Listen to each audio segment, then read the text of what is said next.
কৃষ্ণনগরের ছবিটা দেখলেন, এবার চলুন বসিরহাটের ছবি দেখাই। সেখানেও একই পরিস্থিতি, কারণ তৃণমূল আমলে ভেঙেছে পুরোপুর।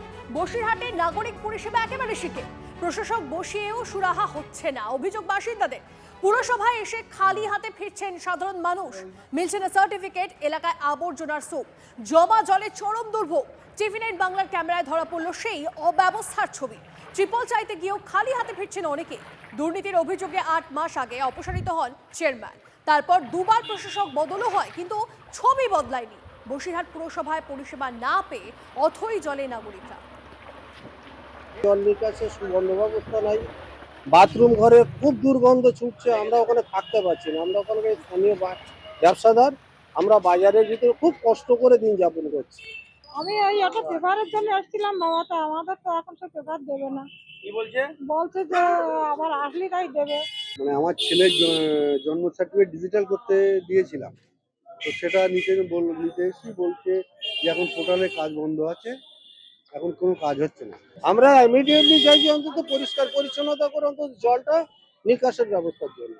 ট্যাক্সের বিল তুলতে এসেছি, তারপর তা বললো এখান থেকে হবে না, দলিল টলিল এটা ওটা লাগবে, নাই তো হবে না। তিরপল নোয়ারটা, কি জন্য এসেছেন? তিরপল। আচ্ছা, কেন কি হয়েছে? তিরপল কেন দরকার? আমার ঘর নেই, আমার মানে জল পড়তে চারদিকে ভাঙা চুলো টিন লাগানো, আমি একা থাকি বাবা, আমার কেউ নেই। পৌরসভা থেকে কি বললো? বললে আমার কাগজপত্র জমা নিচ্ছি না।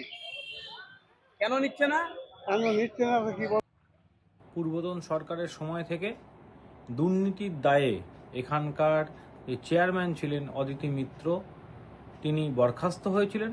একই সঙ্গে বরখাস্ত হয়েছিল প্রত্যেক কাউন্সিলর।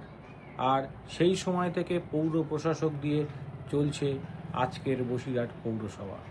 আমরা অনেক ভালো পরিষেবা এখন আমরা আশা রাখছি, এবং একই সঙ্গে তারা চেষ্টা করছে যে যতটা তাড়াতাড়ি সম্ভব আমাদের এখানকার সমস্ত নাগরিকরা যেন পরিষেবা পায় সেই ব্যাপারে সচেষ্ট থাকতে। এবং সেই জন্য আজকে বসিরহাট পৌরসভাতে প্রশাসক বসানো হয়েছে, যাতে নাগরিকরা তাদের পরিষেবা অন্তত পায়।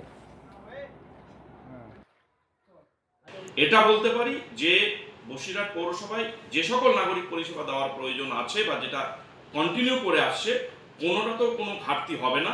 আমাদের পক্ষ থেকে, আমাদের কর্মচারীদের পক্ষ থেকে 100% সদর্থকভাবে আমরা কাজগুলো করার চেষ্টা করছি।